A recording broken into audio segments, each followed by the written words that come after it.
Hello, my name is Lesley Mcara. I am the director of the Edinburgh Futures Institute. The Futures Institute is at the University of Edinburgh, and it is a new experimental institution, a crucible where we can do amazing things. On the 9th of November 1989, when the Berlin Wall fell, I was living in Edinburgh with two small children. At that time, I was tutoring criminology at the Open University, which is a UK institution that pioneered distance learning and also open access to higher education. Now, I was actually a political scientist, and I was learning criminology 1 week ahead of the students. So I was learning very fast, and it was actually rather a good position to be put in as a learner at the same time that one was an educator.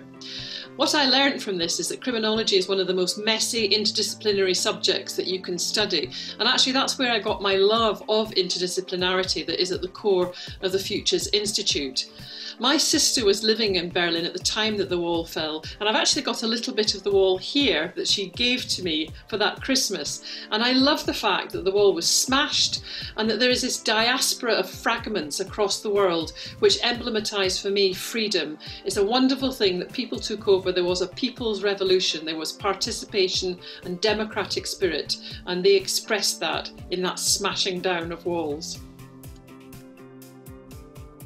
I think EFI is a game changer. It's certainly going to be a game changer for the university, and we are trying to smash down multiple walls. We are starting with challenges in EFI. We begin with challenges, we don't begin within disciplines.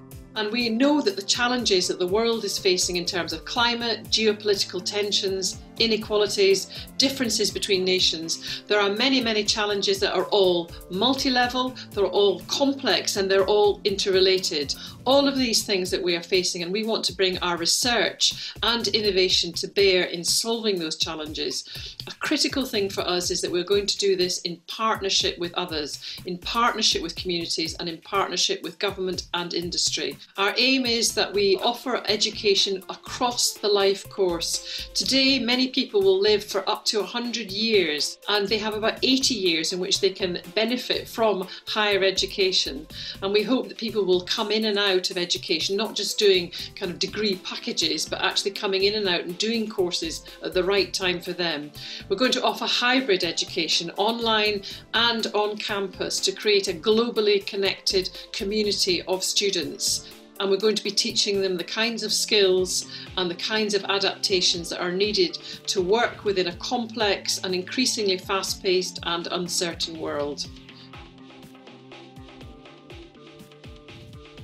EFI's research is focused on big global challenges, and we've already established several new research centres and research groups and networks which are developing innovative new programmes. We have programmes covering such things as data civics, which is addressing how civic government can use data-driven innovation to respond to the transformation of communities, cities and societies. And a significant early research output from this work is the film Closes and Opens, A History of Edinburgh's Futures, which premiered in April. The Smart Places initiative explores placemaking through active citizen engagement and participation alongside new uses of data and technology to improve places for people. We've produced a cultural map of Edinburgh which looks at Edinburgh from the viewpoint of communities rather than only through the eyes of arts funders. We have a financial services and fintech cluster which is researching areas from open finance to cybersecurity and the ethics of technology use, and we're now developing a new network on sustainable finance. We've recently had funding to open a centre for open banking, which will include an observatory, a statistical observatory on financial behaviour, which we hope will have benefit to the wider community and be used to support financial and economic inclusion. Our creative programme has a focus on creative informatics just now. This is supporting local creatives to develop new business models, new forms of product, new kinds of customer experience. And we've now generated a pipeline of new businesses and encouraged entrepreneurship in the sector. All of EFI research is intended to produce useful knowledge that can be applied in the wider world. More recently, we have been undertaking a series of projects linked to COVID-19 experience and recovery. Examples include projects to help vulnerable people access support and affordable finance, to enhance post-pandemic assistance for pregnant women and new mothers, and to promote local economic recovery. In August, we launched the Centre for Technomoral Futures under the leadership of Professor Shannon Valler. This is a centre which will explore the ethics of data and the ethics of artificial intelligence. We see it as integral to all of the work that we do in EFI. Unless we have public trust and confidence in the way in which we handle data and in the way in which artificial intelligence will transform the wider social world, then we will never lead to a situation where there is human flourishing and economic prosperity.